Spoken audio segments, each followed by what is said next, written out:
Alright guys, got a lot done on the BMW, so this is a little update video. I went back to my parts car, grabbed a bunch of wires and a bunch of wires off of this engine. Just got like the alternator wire and the starter wire, so I could reuse them on the LS swap. So I have I have the main harness on there as well. The injectors are plugged in, the injectors are installed.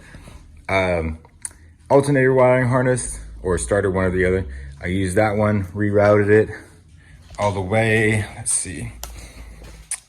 I moved this little power distribution block. Have the main power hooked up to it. Underneath it, I have as you can see, the starter hooked up with a reused wire from the BMW and the alternator hooked up. So everything is pretty much wired, as in the engine bay area. All the coils are plugged in, wiring harness is all plugged in. All the sensors are plugged in. Right now, all I'm waiting for, or waiting to do, is run the ECU in here. Let me get some light in here. Run the ECU in here. I've just got some little fuse and relays right here. I got these wires that I need to hook up to the ignition and the cluster and all that good stuff. So I still need to wire this up. And I have a ground right here that I still need to hook up, and this little power wire. So I got a little bit more wiring to do to make it turnkey ready. But I just wanted to show you guys what I've been up to and how far I've gotten. I have also, let's see, the transmission is actually mounted as well now too. So the transmission's mounted. I do need to cut a little bit of that metal away just to get it to sit, when I shift all the way back, that it's not hitting. Because the adapter plate, and the way the and the way the engine's mounted, obviously, it is pushing that transmission back a little bit. But down here, let's see.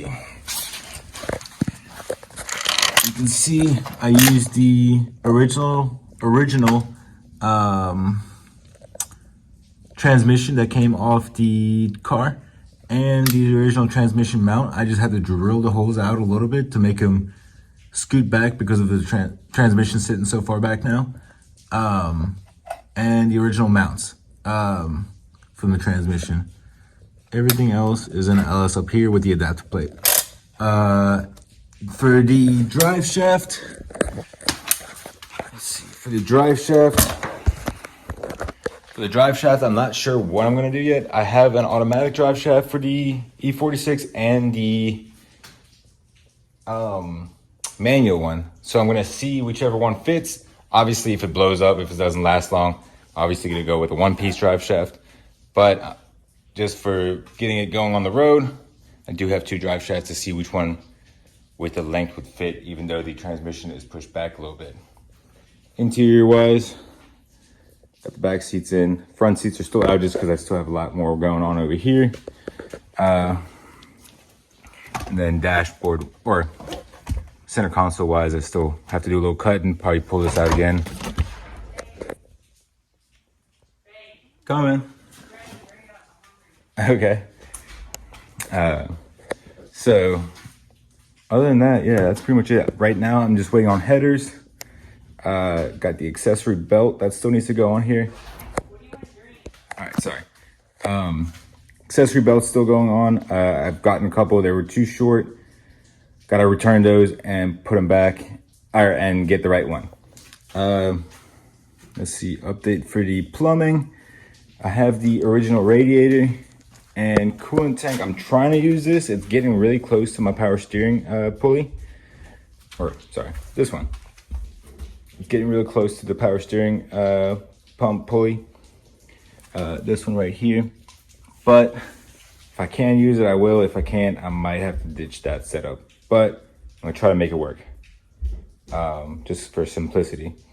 So hosing wise, I do have some radiator hoses that I'm just gonna plug up and see if they'll work.